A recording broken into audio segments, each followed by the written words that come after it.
School of Chess, and I am here today with another quick tidbits video for you. Today's topic is the Greek gift sacrifice. This combination is going to win you a lot of chess games, but we need to understand how it happens, what the key components are, and some of the crucial variations that will land us that victory. This position I'm going to start off by showing you is just one that can represent the standard type of position that you're going to have with the key components for the Greek gift. E4, E6, D4, D5, knight F3, knight to F6, bishop to D3, bishop to B4, pawn to E5, knight D7, knight F3, castles kingside. And you might have a hard time believing this, but this move actually is Black's losing move. Now, the Greek gift, otherwise known as the classic bishop sacrifice, involves a few key components. Now, I really want you to pay attention closely to this, okay? You've probably heard that there are more possible chess positions than there are atoms in the known universe. There's just so many possibilities. The chances that you're going to have this exact position on the chessboard that I'm showing you right now is almost impossible. You're very, very unlikely to see it. But you are very likely to see some or all of the key components that are needed for this to take place. Okay? Key component number one. You have to have a bishop that can sacrifice on their h-pawn. Okay? That's thing number one. You can pull this off as white or black, but you have to be able to sack a bishop for their h-pawn.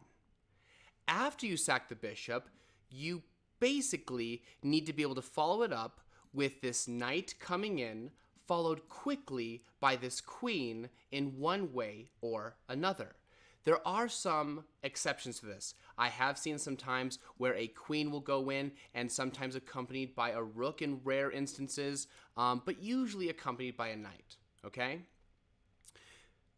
Another key factor, obviously, perhaps, or maybe not, is that black has to be castled kingside.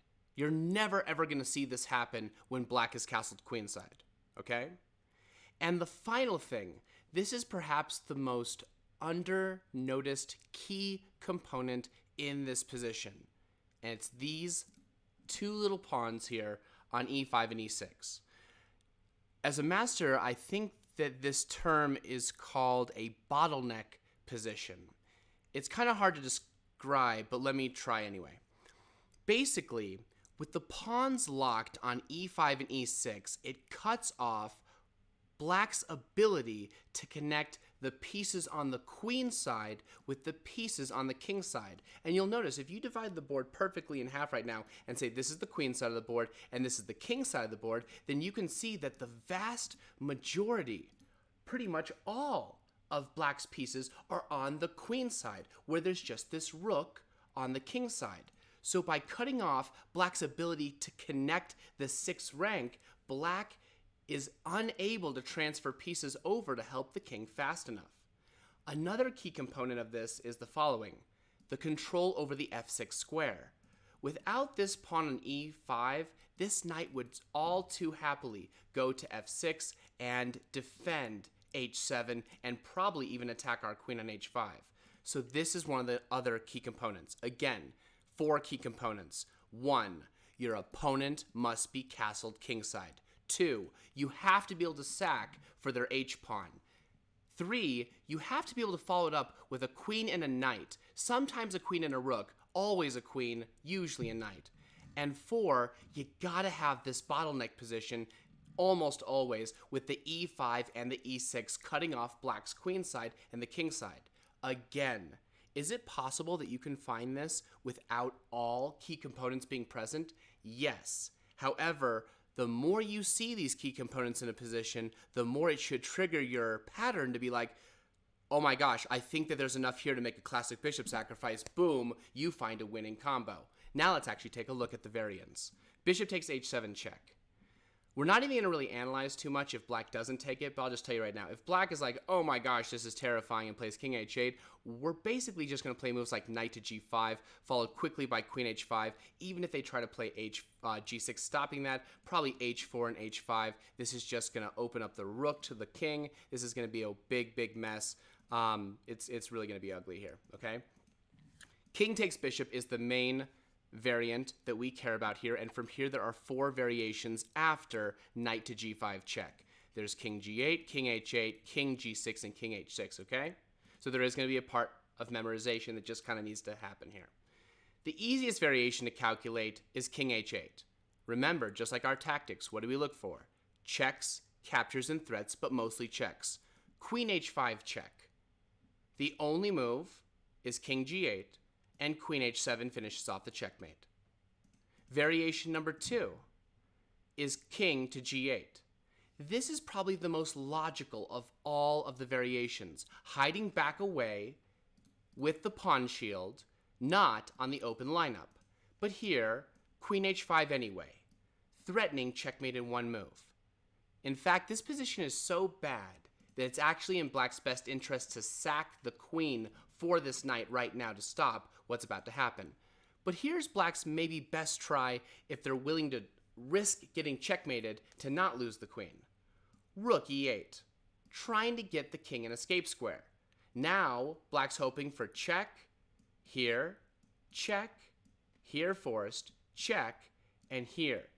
And I'll tell you, in this position, white still technically is winning, but black is very, very close to actually being totally safe again, and we don't even have to risk any of this.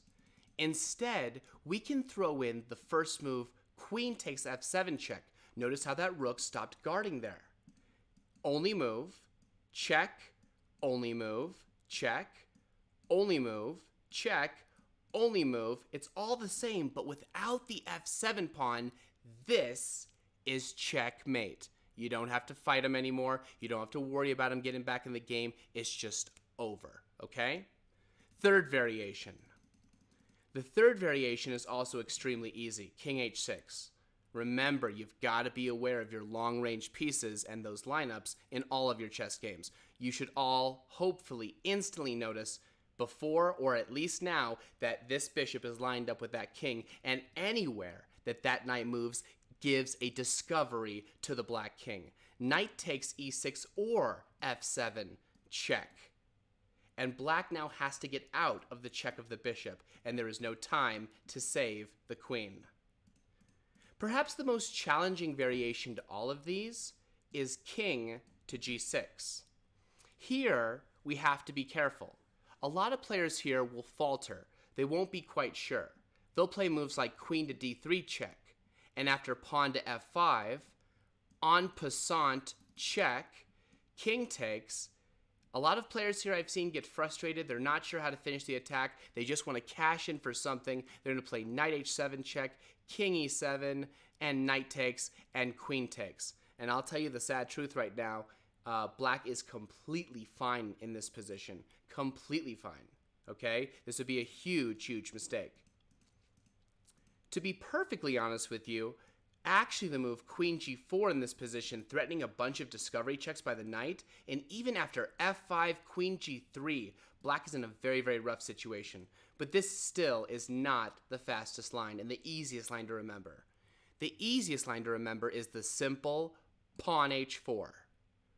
What's the point of this move? Simple.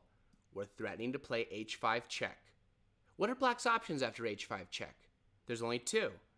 Walk to h6, like let's just play, I don't know, some move for black, okay? After h5 check, there's two options. King h6, lining up with that bishop again, and knight takes f7, or knight takes e6 check, gives us that queen, and we're super happy. Or the other option is king f5. Do you see what white should do here? Pause the video for a second and see if you can find it. Both queen f3 and pawn g4 are mate in one. The king's attacked, and there's simply nowhere for him to go. Everywhere is covered, completely. Everywhere is completely covered. So, quick review. The classic bishop sacrifice. You're going to find the sacrifice happen in French defense more than anything, because with the French defense, you very, very often do have this locked pawn bottleneck that happens with e5 and e6, which is a main ingredient to this, okay? But, again, classic bishop sacrifice, also known as the Greek gift. What are the 4 components? You have to be able to sack a bishop on h7, follow it up with a knight and a queen. You've got to have that locked pawn on e5 and e6, cutting off black's queen side from the king side. And if you remember those 4 variations, you're gonna be golden, okay? Like I said, I wanna cut these videos short, so that's all I've got for you today. Please make sure, if you're on Twitch, I appreciate follows, subscribes, anything like that, but I'm mainly trying to build YouTube right now, so if you don't mind heading over there, hitting the like button, the subscribe button, let me know in the comments what you wanna see next. I'm gonna keep putting these out daily. So yeah, give me your ideas, and I can't wait to see you next time. So again, I'm National Master Jesse Cohen from Summit School of Chess, and I will see you next time. Bye for now.